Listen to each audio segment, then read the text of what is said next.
విక్రమ్ టీవీకి సబ్స్క్రైబ్ చేయండి. Subscribe to Vikram TV. Subscribe to Vikram TV. Subscribe to Vikram TV. Subscribe to Vikram TV. Please like, share and subscribe to Vikram TV. కానీ ఇంకో విషయం ఏంటంటే వైసీపీకి support చేయడం వల్లనే ఇంత కక్ష సాధింపు జరుగుతుంది అని చెప్తున్నారు.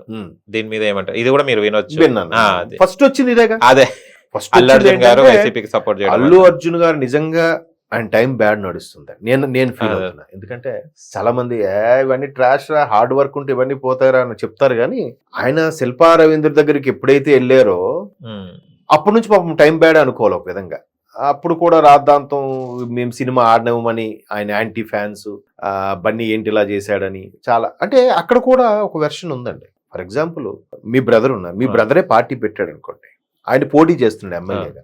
నేను మీ ఫ్రెండ్ని, నేను మీ బ్రదర్కి సపోర్ట్ అయిపోయినా పర్వాలేదు, కానీ కుటుంబ సభ్యుడిగా మీరు నచ్చినా నచ్చకపోయినా మీ బ్రదర్కి సపోర్ట్ ఇవ్వాల్సిందే, ఇచ్చి తీరాల్సిందే, లేదా న్యూట్రల్ గా మూసుకొని ఉండిపోవాలి మీరు ఎవరికి సపోర్ట్ చేయకుండా. అంతేనా? అలా కాకుండా మీరు పక్కోడి దగ్గరికి వెళ్ళారు అని అంటే దాని అర్థం ఏంటి? నాకు ఇష్టం, నాకు ఆ సబ్జెక్ట్ ఇష్టం, నేను అక్కడికి వెళ్తానంటే ఎంతవరకు కరెక్ట్? ఆయన దాన్ని ఇండైరెక్ట్ వివరణ కూడా ఇచ్చాడు, నాకు ఈ సబ్జెక్ట్ లో నాకు నచ్చలేదు అన్నట్టుగా. మరి దాన్ని కొంతమంది అలా తీసుకున్నారు.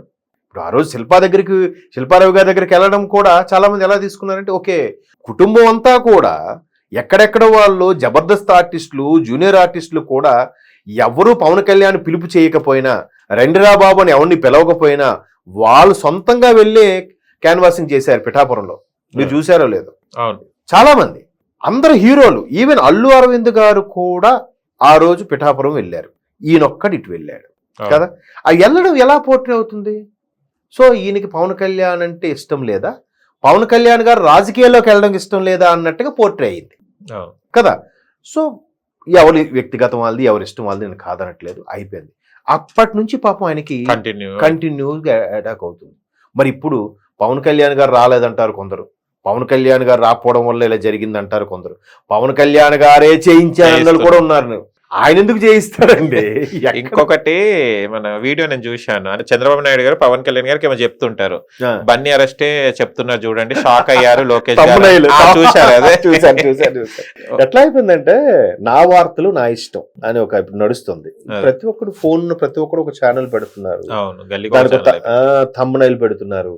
అంటే దానికి ఒక ఇట్లా పెట్టడానికి ప్రాపర్ వాల్యూఆ, రూలా, లేదంటే ఎథిక్సా, లేదంటే దానికి ఏమైనా ప్రూఫ్ ఉందా, ఒక చిన్న బయటో ఫోటోనో ఏంటో అని. ఇప్పుడు గతంలో కూడా మీరు లోకేష్ అంటే గుర్తొచ్చింది. లోకేష్ ఒక మాజీ మంత్రికి ఇట్లా వేలు చూపించి ఏదో చెప్తున్నాడు, మాజీ మంత్రిని బెదిరిస్తున్న లోకేష్ అప్పట్లో వైసీపీ వాళ్ళు ట్రోల్స్ చేశారు. ఆ తర్వాత ఆయన లోకేష్ వివరణ కూడా ఇచ్చారు.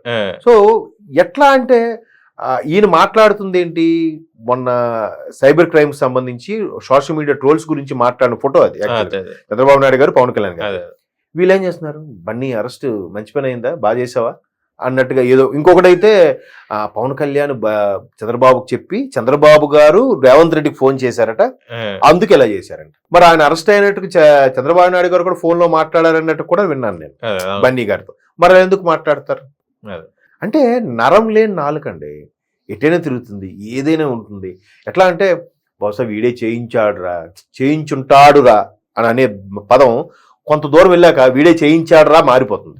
కానీ చూస్తే మెగా ఫ్యామిలీకి అండ్ అల్లు ఫ్యామిలీకి మాటలు లేవని వినడం జరిగింది. కానీ అరెస్ట్ అయిన వెంటనే చిరంజీవి గారు అండ్ ఇద్దరు వెళ్ళడం జరిగింది, మాట్లాడడం జరిగింది. మళ్ళీ తర్వాత అప్పుడు కూడా అంటున్నారు, చూశారా ఇప్పుడు మీకు దెబ్బ పడిందా అని మళ్ళీ ఒక కామెంట్స్ చేస్తున్నారు. అంటే ఇది ఏంటి సార్, ఎట్లా తీసుకోవాలి అసలు? ఇది అసలు ఏం అర్థమవుతలేదు. ఎలా తీసుకోవాలంటే సునకానందం ఉండదు, ఎవరికి నచ్చినట్టు వాళ్ళు థంబ్నైల్స్ పెట్టి బ్యాడ్ చేయడం. ఇప్పుడు అదే బన్నీ పుష్ప సినిమాకి వైసీపీ వాళ్ళు భుజాన్ని ఎత్తుకున్నారు. అక్కడ ఏమి వాళ్ళు కూటమి ప్రభుత్వం ఏ స్టేట్మెంట్ ఇవ్వకపోయినా బన్నీ సినిమాను ఆపితే మేము అడ్డుకుంటే మేము ఒప్పుకోం, బన్నీ సినిమా రేట్లు తగ్గిస్తే మేము ఒప్పుకోమని ఊరికే రెచ్చగొట్టేలాగా, అంటే బన్నీ మావోడు అనే ఓన్ చేసుకునే ప్రయత్నం చేశారు. అంబటి రాంబాబు గారు ప్రెస్ మీట్ పెట్టారు కదా, ఆపితే మేము ఎవరైనా ఆపుతామని చెప్పారా? లేదు. పోనీ వీళ్ళలాగా ఆ వకీల్ సాబ్ సినిమాకి పెట్టినట్టుగా 10 రూపాయలు 20 రూపాయలు టికెట్లు ఏమైనా చేసిందా గవర్నమెంట్? లేదుగా. 100 రూపాయలు మ్యాక్సిమం 350 వరకు పెంచుకోవచ్చు ఛాన్స్ ఇచ్చారుగా, పెరిగిందా? మరీ కాదుకూడదంటే బన్నీ మనకి యాంటీగా చేశాడు కాబట్టి ఆ సినిమాని 10 రూపాయలు చేద్దామని కూటమి ప్రభుత్వం ఉందా? లేదు కదా. మరి అట్లా కాకపోతే ఏదో ఒకటి చెయ్యాలి. అంటే వాళ్ళు నమ్ముకునే కొంత వర్గం ఉంటుంది, ఇప్పటికీ కూటమి అంత మెజార్టీతో గెలిచినా వాళ్ళు నమ్ముకునే కొంత జానర్, కొంత సెక్టార్ ఉంటుంది కదా. సో వాళ్ళ కోసం, వాళ్ళ మెప్పు కోసం, వాళ్ళ పరిధిలోంచి దాటిపోకుండా ఉండడం కోసం వాళ్ళ కోసం ఏవో పోస్టులు పెట్టాలి కదా. అరే మేము కూడా ఉన్నాంరా స్క్రీన్ మీద, మేము కూడా మీడియాలో ఉన్నామని నానుతున్నామని చెప్పడానికి ఏదో ప్రెస్ మీట్ పెట్టాలి, ఏదో స్టేట్మెంట్ ఇవ్వాలి, ఇస్తూనే ఉంటారు. కాబట్టి అవన్నీ ట్రాష్, సరదాగా చూసి నవ్వుకోవడం వరకే తప్ప అవన్నీ నిజాలు కావు. నిజంగా ఒకవేళ ఇరికించే ప్రయత్నం చేసేలాగుంటే ఆవిడ చనిపోయేలాగా చెయ్యరు కదా, అంత పరిస్థితి రాదు కదా. ఈవెన్ బన్నీ కూడా చాలా గిల్టీగా ఫీల్ అయిపోతున్నాడు ఆయన. మీరు చూస్తే ఆ రోజు ప్రెస్ మీట్ లో కూడా ముందొచ్చి కూర్చొని మళ్ళీ వెళ్ళిపోయి ఫేస్ వాష్ చేసుకుని మళ్ళీ వచ్చి కూర్చున్నారు. బ్రదర్ నన్ను ఎవరు డిస్టర్బ్ చేయకుండా ఫ్లోలో ఉన్నాను అంటే ఏం మాట్లాడినా మళ్ళీ ఏం ట్రోల్స్ చేస్తారు అన్నట్టుగా. ఈవెన్ మోహన్ బాబు గారు కూడా అయ్యా మీరు ఉన్నది ఉన్నట్టుగా లేనిది ఉన్నట్టుగా రాస్తారు, ప్లీజ్ దయచేసి వెళ్ళిపోండి అన్నా కూడా వెళ్ళిపోతున్నాడు, మళ్ళీ వెనక్కి పట్టుకుని మైక్ వచ్చాడు. అప్పుడు కదా ఆయన కొట్టాడు. మరి ముందు ఆయనకి రిక్వెస్ట్ చేసింది ఎవరు చూపించలే, ఏమంటే మా మీద బాధ్యత ఉంది, మమ్మల్ని ప్రశ్నిస్తున్నారు, మోహన్ బాబు కుటుంబం ఏమవుతుంది అని అడుగుతున్నారు కాబట్టి మాకు బాధ్యతగా ఉందని అన్నారు. సో ఎవరి వెర్షన్ కరెక్ట్ అంటే ఏం చెప్తాను చెప్పండి. కాబట్టి ఇదంతా ఒక విధంగా సోషల్ మీడియాలో వచ్చే కథనాల వల్ల ప్రతీది కూడా పర్సనల్గా ఉండాల్సింది పబ్లిక్లోకి వెళ్ళిపోతుంది, ప్రైవేట్గా ఉండాల్సింది ప్రతిదీ చిన్న విషయంతో పోవాల్సింది చినికి గాలివానగా మారుతుంది. కాబట్టి సోషల్ మీడియా కూడా కొంచెం సమయం పాటించాలని ఇట్స్ మై హంబుల్ రిక్వెస్ట్.